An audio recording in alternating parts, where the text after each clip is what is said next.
Good morning. તમને વાગી રહ્યા છે સવારના બપોરના 1 વાગે જેવું વાગી રહ્યા છે, કારણ કે આજે આંખ 1 વાગ્યા જેવી જ ખુલ્લી છે, કારણ કે નાઇટ કરીને ગયો ધંધો. હવે જાઉં છું ઓફિસ ઉપર. કોલ આવ્યો કે કંઈ અર્જન્ટ કંઈ મીટિંગ કરવી છે, કંઈ નવું કંઈ પ્લાનિંગ આવીએ છે, તો બસ એ પ્લાનિંગ માટે હું ઓફિસ પર જવાનું છે. તો જઈએ ઓફિસ, પછી મળું. મીટિંગ કમ્પ્લીટ થઈ ગઈ છે. હવે સીધો ઘરે જવા નીકળું છું. 4 જેવા વાગી છે, 2-3 કલાક જેવી ચાલી મીટિંગ.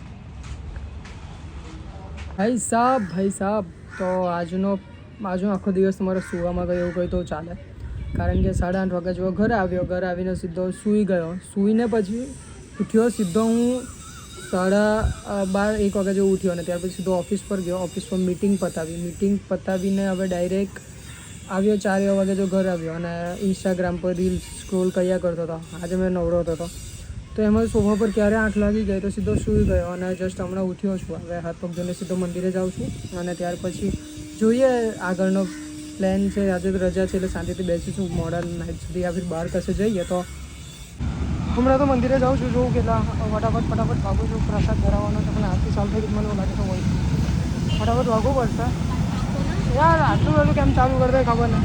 ભાગવું પડશે. ચાલુ થઈ ગયું. હાઈ, તો ઇટ્સ 8:30 એન્ડ 7:30 જેવા થયા છે. એન્ડ બેઝિકલી હું હમણાં જ હજુ ઘરે આવ્યો મંદિરેથી, એન્ડ ત્યાર પછી બેઠું શાંતિ. તો આઈ થિંક આજે છે જન્માષ્ટમી. તો હેપી જન્માષ્ટમી એવરીવન. આજે અધિક મહિનાની જન્માષ્ટમી છે. એન્ડ સેકન્ડ થિંગ્સ કે આજે એનાઉન્સમેન્ટ થઈ છે એક મૂવીની. ધ નેમ વોઝ ગોડધાના, જે જાનકી અને યશોનીનું આવ્યો છે. આના વિશે મને 1 વીક પહેલાં એટલે જુઓ ને, આપણે 30 મે 29 મેની મને ખબર છે કે એ લોકો 7 અને 8 ડેટ એનાઉન્સ કરવાના છે.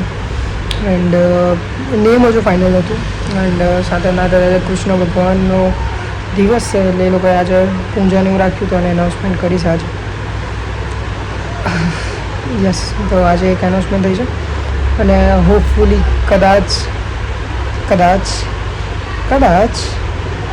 તમે મને આ મૂવીમાં કદાચ આ બંને સાથે તમે જોઈ શકશો.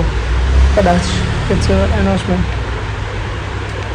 આઈ am not about the process ચાલુ છે, but I know this time I can come and debut with both person. Yes, તો બસ એ જ છે અપડેટ આપવાની હતી. I am not sure, but yeah may be sure.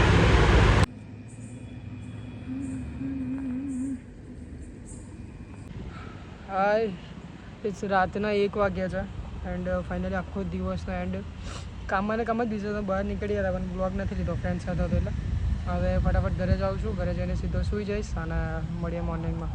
I no it's vlog થોડો નાનો છે, બટ કામ વધારે ચાલે છે એટલે ટાઈમ નથી મળતો. બટ ડેફિનેટલી જલ્દી મોટા વ્લોગ મળશે. બાય.